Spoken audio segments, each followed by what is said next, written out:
Hey, hey, hey, welcome back to the Slay Girl Slay podcast.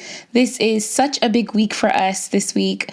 This week we are officially launching Slay Girl Slay online to the public and advertising our new website. So it's a very, very busy week for me, but a great week because, as I mentioned in the first podcast, Slay Girl Slay is a brainchild of mine. I am an avid reader of different blogs online, especially lifestyle blogs that are dedicated to women. And I didn't really have one blogger's website that I consistently visited, but several people that I followed religiously through social media. But I like having all content that I like to read and learn about in one spot. And I like so many different streams of content that there just wasn't a space like that out there, especially for Black women.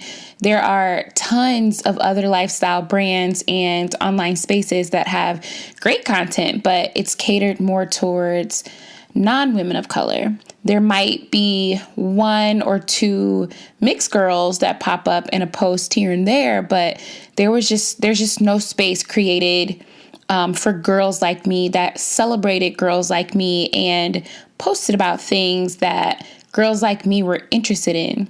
So I created SGS for that reason, to promote the content and work that our women of color create, to talk about what works for our hair types, for our skin tones, what wellness and business looks like for us, because I just believe women of color are just a different type of woman. There are so many layers to us, and with each layer, there's something beautiful to discover. We are never boring. We are never bland. And the creativity we have, the ideas we produce, how we were born to be just natural trailblazers within our different fields, it's just unmatched. So this is not the topic of today's episode, but as we launch and roll out officially, my prayers are that SGS is a space where you feel at home, a place where you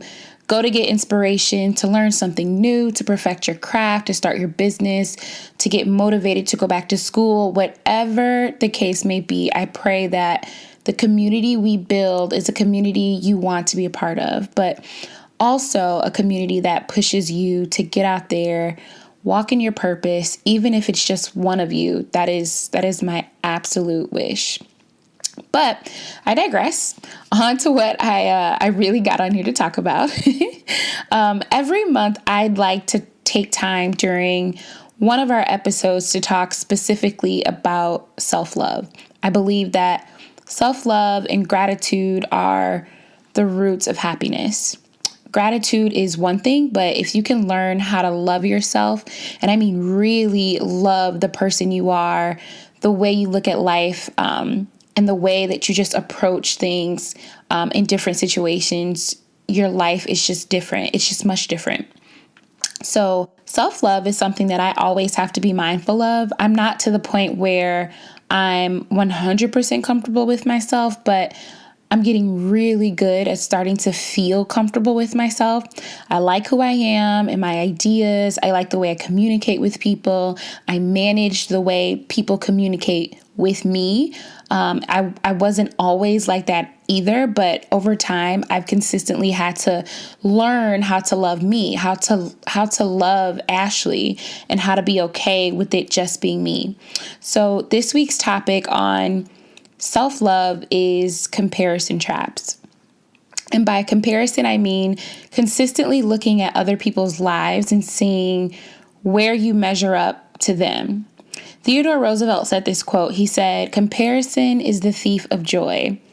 And it took a minute for that to sink in when I first read that, and I wrote it down in a notebook, but always remembered that quote, especially now in this digital space that we live in. We wake up, the first thing we look at is our phones. What we look at is our social media, our Facebook, our Instagram, our Twitter, YouTube. Literally, before we get the crust out of our eyes. We are receiving content that was created by someone else that showcases these beautiful and glamorous lives that people have essentially created for social media. And when I was blogging, for my first blog, Her Royal Highness, in its beginning stages, I would always be on social media looking at other bloggers. And at first it was more so learning from them, how did they take this photo? How do they create content? How did they get their pictures to look like this? And once I learned what I needed to know and started implementing those things on my blog and my social media, and I wasn't getting the results that they were getting, I started to get mad. How does she have so many followers? What is she doing to get so many people to like her photos? Superficial shit, I know.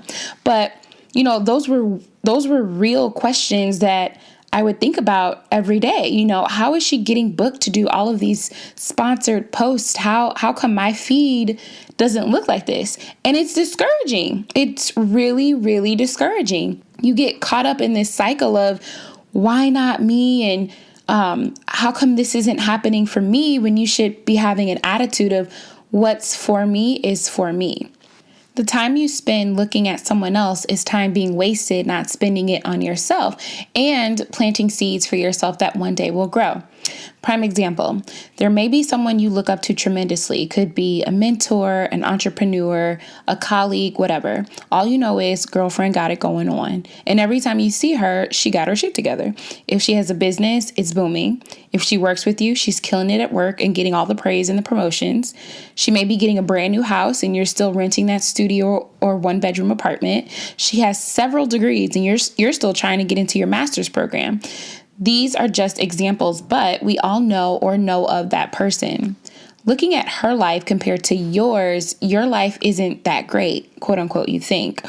You think you have nothing going for yourself right now. You don't have the resources she has. You don't have the fun she's got, and you don't know the type of people that she knows. So instantly it's like, well, how will I get to that point in my life? How will I get to that part where I'm slaying everything in my path? My dreams are coming true and things start to happen for me. Then you think, well, they won't. You look around at your surroundings in that studio or one-bedroom apartment and you're like, how in the hell am I going to get from here to there? So when you think like that, you are providing space for doubt to live in your mind. Doubt is nasty because it spreads. It goes from one idea to the next. And once it kills one idea or dream you have, it's like a domino effect. It starts to kill the others. A friend of mine told me a very, very long time ago, when I was upset that things didn't work out with the guy that I had really liked at the time. She told me that your body is like a house. The emotions you feel, good or bad, are like visitors in that house. Some visitors can stay forever. Some you have to let stay for a while and then they pass through, and others you can't even let them in. So let's say you let doubt in, right? And he's in your house wrecking havoc. And I say doubt is a he because, of course, it's a man causing some type of drama. I'm just kidding, sort of. Anyway, doubt is in there tearing down your dreams, killing your sense of self-worth. And when he's done, he's going to let his best friend jealousy come in and take his place. When doubt has literally taken over everything in your mind, jealousy takes that as an open invitation to come in and really start to mess things up for you. Because you thought doubt was bad, right? But jealousy is nothing to play with.